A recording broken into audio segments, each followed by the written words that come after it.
Representantes dos países dos BRICS começam hoje a reunião anual do grupo em Joanesburgo, na África do Sul. O encontro é o primeiro de forma presencial desde 2019 e promete levantar questões cruciais. A China, a maior economia dos BRICS, quer expandir e fortalecer o grupo e criar uma espécie de concorrente do G7, formado por 7 das maiores potências do planeta. Mas há alguns impasses, como sobre o processo de inclusão de novos membros. A reunião também será marcada pela ausência do presidente da Rússia, Vladimir Putin.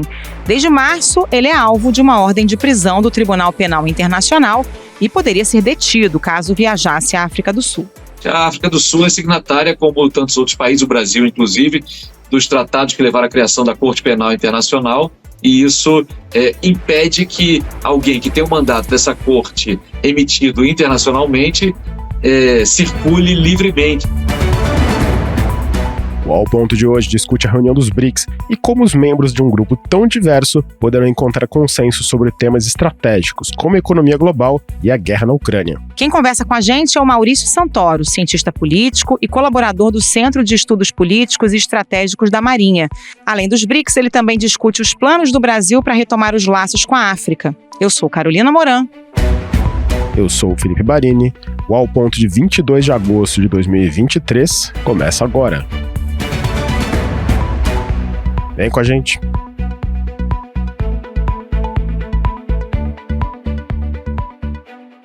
Maurício Santoro, mais uma vez bem-vindo aqui ao Ponto, e a gente fala hoje sobre a reunião dos BRICS. Começa hoje, a primeira presencial desde 2019, e que traz, além de um grande número de convidados, temas espinhosos e que devem provocar debates intensos. A gente vai falar ao longo do episódio sobre eles, mas vamos começar aquele com que vem sendo mais, digamos, quente nos debates, matérias e análises, que é a expansão do bloco, alguma coisa que não acontece desde 2010, quando a África do Sul, anfitriã do encontro de hoje, foi incluída. Candidato não falta, mas também não tem muito consenso sobre quem e como poderá entrar no BRICS. Sem dúvida, Felipe, essa é a reunião mais importante da história dos BRICS. Temos aí pelo menos 3 grandes assuntos para serem debatidos na África do Sul, e o mais impactante deles é a questão dos países que querem integrar os BRICS. São mais de 20 candidatos, envolvendo ali nações da África, da Ásia, da América Latina, desde alguns países de uma enorme dimensão política e econômica, como a Indonésia, até países pequenos, mas que têm uma influência também grande em termos de política internacional, como Cuba ou como os Emirados Árabes Unidos. E a grande discussão é se é interessante ou não para os países que formam os BRICS essa expansão. Ela é muito importante para a China, ela é muito importante para a Rússia, mas ela é algo bem mais controverso da perspectiva do Brasil ou da Índia, que temem que com esse crescimento os BRICS ficariam muito atrelados a uma agenda de política internacional ligada aos interesses russos e chineses, o que na conjuntura atual significa um conflito muito grande com a Europa, com os Estados Unidos, e também um receio por parte do Brasil de que se os BRICS aumentarem muito de tamanho, o Brasil vai perder influência dentro do grupo. Então, uma coisa é a capacidade brasileira de influenciar a agenda de um grupo que tem hoje 5 países. Se esse grupo tiver 10, 15, 20 integrantes, é óbvio que vai haver uma redução bastante expressiva dessa influência brasileira, né, da relevância do Brasil dentro do bloco. Então, o governo brasileiro tem sido bastante cauteloso com essas propostas, tentando pelo menos estabelecer alguns critérios, algumas regras para pautar quem de fato poderá ser admitido nos BRICS. Existe também uma pressão, inclusive, do Brasil para que esses novos possíveis membros ingressem necessariamente também no Banco de Desenvolvimento do grupo, né, o Banco dos BRICS. Nesse caso, há uma fila também para fazer parte da iniciativa, né? Exatamente, Carolina. O que os BRICS construíram de mais importante até agora, em quase 20 anos de existência, foi o novo Banco de Desenvolvimento, ou Banco dos BRICS, como ele é comumente chamado. Esse banco tem desembolsado por ano algo em torno de 7,5 bilhões de dólares. Não é um volume tão expressivo assim em termos internacionais. O Banco Mundial, por exemplo, desembolsa algo em torno de 60 bilhões, o Banco Interamericano de Desenvolvimento por volta de 10 bilhões, mas é uma quantia expressiva e, sobretudo, se houver ali uma articulação mais bem definida de como o banco pode ser utilizado, ele teria consequências muito importantes para vários projetos de infraestrutura nos países dos BRICS. Mas aí, no caso, a preocupação brasileira é que esses países que eventualmente se juntem ao bloco possam trazer uma contribuição econômica e financeira, né? Possam ajudar a tornar o Banco dos BRICS uma instituição mais relevante, o que para o Brasil, sobretudo nesse momento em que o banco é presidido pela ex-presidente Dilma Rousseff, se tornou algo mais importante. O candidato da extrema-direita, Javier Milei, assusta o setor financeiro com suas promessas de fechar o Banco Central. Além disso, causa temor entre os empresários com seu plano principal, que é o de acabar com o peso como moeda nacional e substituí-la com dólar. E ontem, nesse clima de nervosismo, em Wall Street, os títulos argentinos da dívida pública caíram até 12%. Milei é criticado pelos economistas neoliberais tradicionais que afirmam que as propostas dele são delirantes. Queria te ouvir sobre um dos candidatos a integrar os BRICS, que é a Argentina. Mas só que a Argentina está no meio de um processo político extremamente complicado e com um candidato de extrema-direita, Javier Milei, despontando como favorito nas primárias, ele que não é muito favorável a uma parceria mais estreita com a China. Esse resultado, uma eventual vitória de Milei, poderá colocar essa adesão da Argentina na geladeira? Bom, vamos começar primeiro por que o Brasil tem se mencionado a Argentina como um dos países que deveriam integrar o bloco, né? Como eu mencionei, há essa preocupação brasileira de que o Brasil perdesse influência nos BRICS caso fossem admitidos, né, um número grande de novos países. Então, por conta disso, seria bom para o Brasil ter mais países latino-americanos dentro dos BRICS, porque aí é uma região na qual o Brasil tem muita influência. Então, existem vários candidatos na América Latina, Argentina, Venezuela, Cuba, mas de todos eles a Argentina é o país que tem a maior economia, é membro do G20 e tem sido, desde os anos 80, desde a sua redemocratização, um país que tem cooperado muito com o Brasil. Os vários governos argentinos dessas últimas décadas todos tiveram como prioridade a integração latino-americana, em particular a relação estratégica com o Brasil. Só que até agora, esses governos foram ou de centro-esquerda ou de centro-direita, governos relativamente moderados no seu aspecto político e ideológico. É diferente agora com essa perspectiva de que o Javier Milei vença a eleição presidencial em outubro na Argentina. O Milei tem se manifestado de maneira extremamente crítica tanto à relação da Argentina com a China quanto aos processos de integração regional na América Latina. Ele disse, por exemplo, que caso ele seja presidente, a Argentina iria se retirar do Mercosul e que ele gostaria também de não ter relações próximas com a China. Claro que uma coisa é aquilo que é dito em campanha e outra é como de fato os presidentes governam. E ainda não está claro, de maneira nenhuma, como que de fato seria um eventual governo Milei. Se essas declarações dele seriam simplesmente provocações durante uma campanha eleitoral muito acirrada, muito disputada, ou se é de fato a agenda política que ele quer implementar.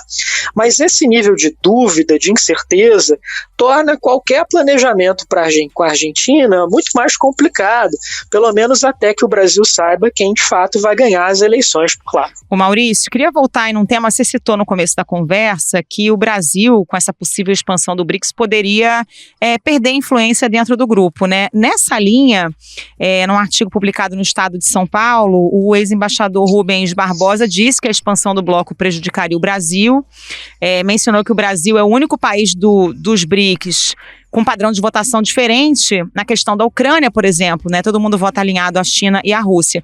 E ele vai além, diz que caso haja incorporação desse número de países, não restará ao Brasil alternativa se não deixar o grupo para manter sua posição de independência. O que você acha? Bom, de fato, a questão da guerra da Ucrânia é também um dos temas que estão dividindo os BRICS nesse momento. O Brasil é o único país dos BRICS que votou contra a invasão russa no âmbito das Nações Unidas, apesar da própria posição brasileira também ser algo bastante controverso e dividido, porque o presidente Lula tem feito declarações que são muito mais simpáticas à Rússia e ao presidente Putin do que tem sido aquelas falas do Itamaraty ou o padrão de votação brasileira nas Nações Unidas. Mas, de fato, o Brasil se destoa dos outros membros do BRICS por essa vontade de manter uma postura mais crítica com relação ao conflito, com relação às posições da Rússia. E existem ali divergências muito grandes dentro do bloco, né? A China é um aliado político muito importante da Rússia nesse momento. Um dos países que estão pleiteando o ingresso nos BRICS, Belarus, é talvez hoje o aliado mais próximo da diplomacia russa, praticamente um satélite da política externa russa. Então, quem serão esses membros novos dos BRICS?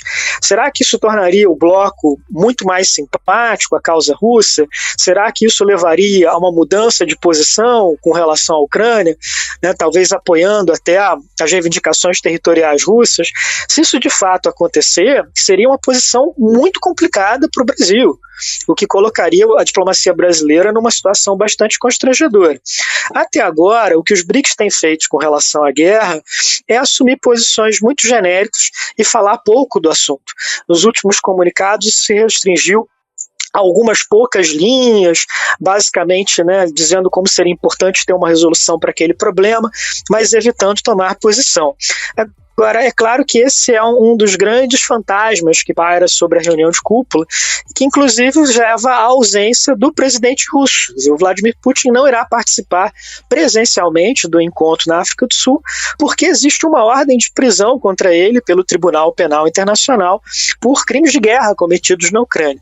Então, por conta disso, ele optou por não ir para a África do Sul, que é membro do Tribunal Penal Internacional, então deveria, pelo direito internacional, fazer cumprir essa ordem, né? Embora também pese nessa ausência uma preocupação do presidente russo com as condições de estabilidade política da Rússia nesse momento. Quer dizer, em junho ele enfrentou um seríssimo motim de forças mercenárias, e se ele se ausentar do país por algum tempo, ou por muito tempo, até esse risco de que ele possa perder o poder. Então, qualquer viagem internacional de Putin agora também tem que levar em conta todas essas ameaças internas à manutenção do seu poder. Agora, você mencionou o Putin. A África do Sul ela é signatária do Tratado de Roma, do Tribunal Penal Internacional, e teoricamente ela seria obrigada a prender Vladimir Putin caso ele pousasse em Joanesburgo. Essa ausência pode ter sido recebida com certo alívio no governo sul-africano? Bom, não ter o Putin em meio a essas discussões realmente elimina várias das tensões, né? Provavelmente o grande interlocutor dos presidentes nos BRICS, em termos de austeridade russa, será o ministro das Relações Exteriores, né, o Sergei Lavrov, que é um diplomata muito experiente, né, muito talentoso. Então, não ter Putin ali elimina algumas dessas tensões, mas isso significa também simplesmente adiar o que é um problema com os quais os BRICS têm que se defrontar, né? O que fazer com Putin, o que fazer com o governo russo nesse momento em que a Rússia tem sido submetida a tantas sanções internacionais, a tantas pressões por parte dos Estados Unidos, da União Europeia, né? E aí vem talvez o que é o essencial deste momento político diplomático, né? Quando os BRICS foram criados há quase 20 anos, era um outro cenário global. A relação do Ocidente com a China, com a Rússia, era muito melhor do que ela é hoje em dia. Quer dizer, essa relação se degenerou, se tornou muito dura, muito difícil. Isso tem colocado problemas para o Brasil. Quer dizer, porque o Brasil, pela sua economia, pelo seu perfil de comércio exterior, pelas suas tradições diplomáticas, é um país que busca um bom relacionamento, tanto com os Estados Unidos, com a União Europeia, quanto com a China e com a Rússia. Então, a grande preocupação brasileira nesse momento é conseguir manter todas essas interlocuções políticas, conseguir manter o seu comércio, receber investimentos desses vários países, sem ter que optar por escolher um lado dentro desse conflito ideológico crescente, dentro dessas tensões políticas que estão cada vez maiores, né? Então, isso também significa um debate dentro da própria política brasileira sobre o que o Brasil espera dos BRICS. Há 20 anos anos atrás, essa resposta era bastante simples, né? Os BRICS eram um instrumento para que o Brasil aumentasse a sua influência política internacional, em especial numa agenda de reforma das instituições econômicas globais. Hoje, esse debate é mais complexo, ele é mais contraditório, ele está mais dividido entre vários temas. É claro que continua sendo relevante para o Brasil o aumento dessa influência, mas não ao ponto de que isso signifique abrir mão de uma boa relação com os Estados Unidos, de uma boa relação com a União Europeia. Então, por exemplo, a China é o maior parceiro comercial do Brasil, de longe. Mas a União Europeia é muito importante também, e o Brasil tem negociado agora, por meio do Mercosul, um acordo de livre comércio com a União Europeia. Os Estados Unidos são grandes investidores no Brasil, são parceiros importantes em agendas, por exemplo, como a preservação ambiental, a defesa da democracia. Então, essa agenda brasileira muito diversa, com vários parceiros, bastante complexa, também torna mais difícil encontrar qual é a melhor maneira para o Brasil se situar dentro dos BRICS, e por isso também essa postura de cautela, sobretudo por parte do Itamaraty, dos diplomatas profissionais, com a possibilidade de uma grande expansão dos BRICS. Maurício, vamos falar de China, porque uma das forças aí por trás dessa pressão pela expansão do grupo dos BRICS é a China, a maior força econômica do bloco. Nos bastidores, representantes do governo chinês dizem que o objetivo seria até tornar o grupo dos BRICS uma espécie de rival do G7. Isso tem chance de dar certo? Os países topariam ficar sob liderança chinesa nesse BRICS anabolizado? O que cada membro dos BRICS espera do bloco pode ser bastante diferente, né?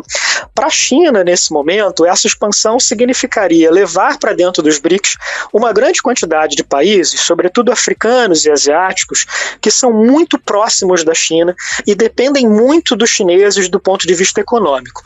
Para a Rússia, a importância dos BRICS neste momento é mostrar que a Rússia não está assim tão isolada na política internacional por causa da guerra na Ucrânia. Já para o Brasil, para a Índia e para a África do Sul, essa agenda de expansão é muito menos importante ou é muito mais duvidosa, né? Porque são outros objetivos ali que passam. No caso brasileiro, esses receios vêm do fato de que a maioria desses novos candidatos não tem uma relação assim tão próxima com o Brasil. São muito mais dependentes do governo chinês, da ajuda econômica chinesa, né? Com algumas exceções, como os países latino-americanos que estão pleiteando esse ingresso nos BRICS, que aí sim tem uma relação muito mais sólida, muito mais densa com o Brasil, e por isso também é interessante para o Brasil que uma eventual expansão dos BRICS leve em conta a possibilidade de ter mais latino-americanos no bloco, né? Outra possibilidade que vem sendo levantada também é que o Brasil aceite essa expansão em troca de um apoio chinês a algumas das suas prioridades de política externa, particularmente uma reforma do Conselho de Segurança da ONU que tornasse o Brasil um dos membros permanentes. Agora, é uma agenda realmente bastante multifacetada, com vários elementos ali em discussão, né? E não é uma decisão simples por parte do governo brasileiro, sobretudo nesse momento em que a vida internacional está sendo muito marcada por essa polarização, por esses confrontos ideológicos envolvendo as grandes potências. Quer dizer, qual é o lugar do Brasil em tudo isso, né? O que a gente espera da política externa brasileira como uma ferramenta, né, para auxiliar no desenvolvimento econômico do país, nessa recuperação pós-pandemia e depois de uma década de estagnação econômica no Brasil. A gente mencionou a China e o presidente Xi Jinping ele chega ao Joanesburgo também com uma preocupação grande em casa. A economia chinesa está desacelerando a olhos vistos, com impactos em mercados financeiros no mundo inteiro. Na semana passada, um jornal do Partido Comunista chegou a publicar um discurso em que ele pedia paciência ao meio político. Não, as coisas não estão, o céu não está mais tão azul para a economia chinesa, né? Sem dúvida, né? Desde o início da pandemia, a economia chinesa tem passado por uma sucessão de problemas. A recuperação econômica da China tem sido mais lenta do que se esperava e há até um debate sobre se aquele grande modelo de desenvolvimento econômico chinês dos últimos 40 anos chegou ao impasse. chegou talvez ao esgotamento daquele tipo de política pública que tinha sido tão bem sucedido no passado. A China tem vivido algumas crises muito expressivas, em particular no seu setor imobiliário, que movimenta uma quantidade muito grande de recursos dentro da China, e agora enfrenta ali uma situação de queda de preços, de risco de falência de grandes imobiliárias chinesas, que é algo bastante preocupante, inclusive com impactos para o Brasil, porque uma das principais exportações brasileiras para a China é o minério de ferro, que é muito demandado, né, pelo setor da construção civil chinesa. Então, esse presidente chinês que chega à cúpula dos BRICS agora, vem com todas essas preocupações, né, e como manter também um alto crescimento na China em meio a todas essas tensões internacionais. Por exemplo, desde que a guerra na Ucrânia começou, tem havido um movimento global de retirada de investimentos, tanto da China quanto da Rússia, e de transferência desses investimentos para países que têm uma situação política mais estável. Isso tem acontecido sobretudo por meio de grandes empresas multinacionais, americanas, europeias, japonesas, e tem beneficiado países do Sudeste Asiático ou até alguns países da América Latina, como o México, que estão recebendo muitos desses investimentos que antes iam para a China. Isso pode ser uma oportunidade interessante para o Brasil também, né? Já que, afinal, apesar das nossas crises políticas e da nossa instabilidade, o Brasil não é um país que corra o risco, por exemplo, do envolvimento em guerras ou nesse tipo de grande conflito militar, né? Os nossos problemas são domésticos, é uma outra esfera.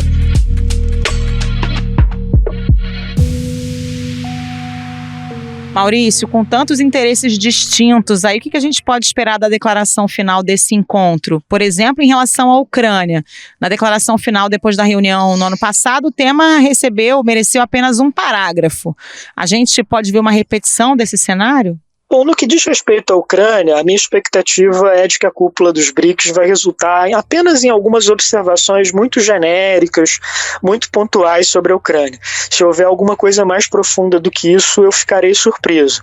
Agora, pensando na cúpula como um todo, essa possibilidade de expansão é algo muito forte. Há uma enorme pressão da China, da Rússia, para que esse aumento dos membros dos BRICS aconteça, e provavelmente alguma coisa nesse sentido vai ser decidida.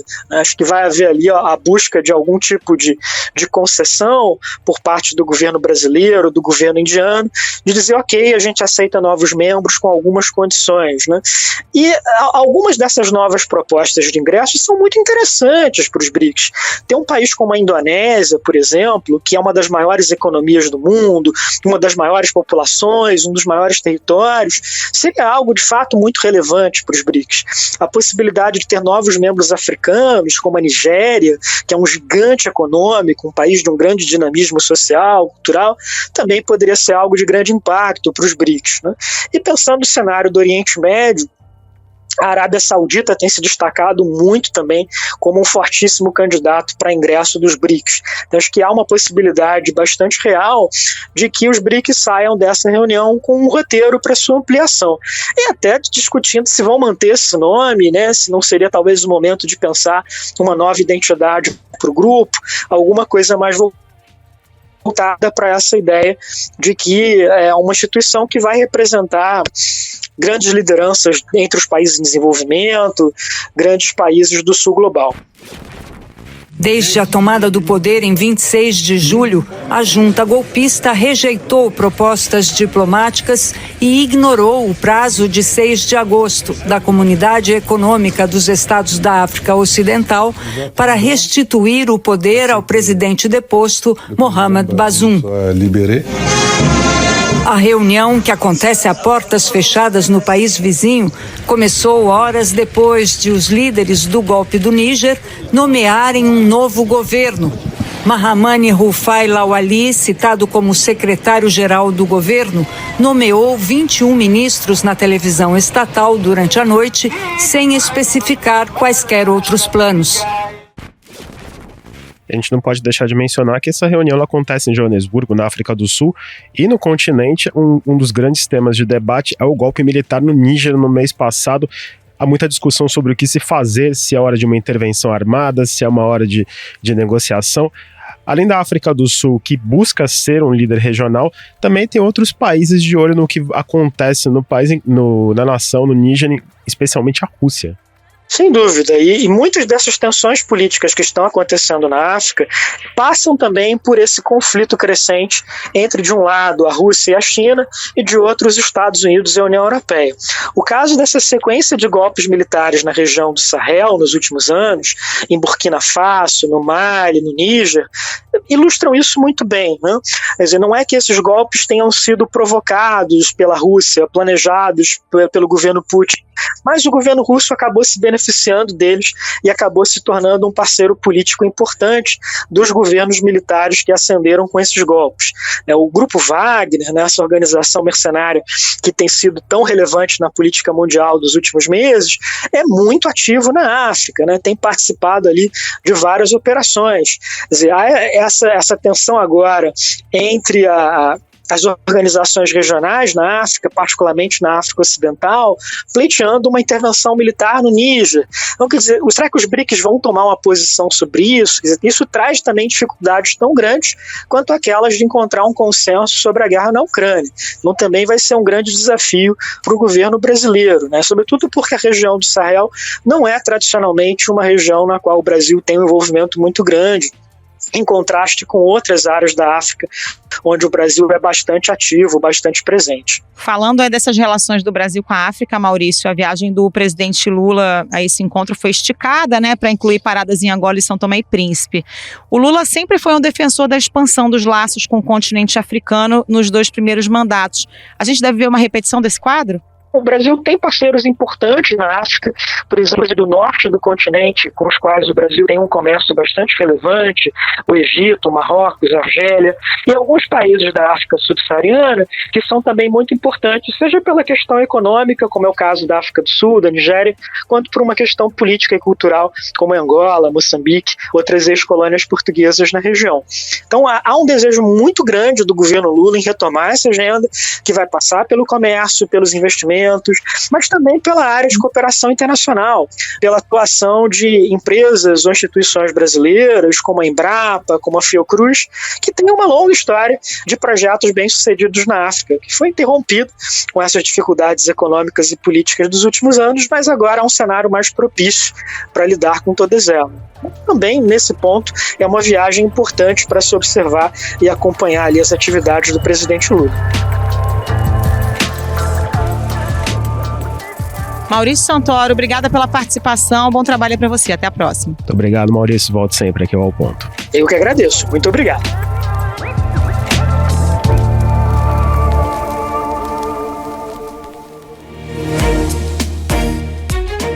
Esse foi o Ao Ponto de hoje, o podcast diário da redação do Globo. Nessa conversa a gente conta com a participação de toda a equipe do jornal, as mesmas pessoas que levam até você informação e análise de qualidade todos os dias.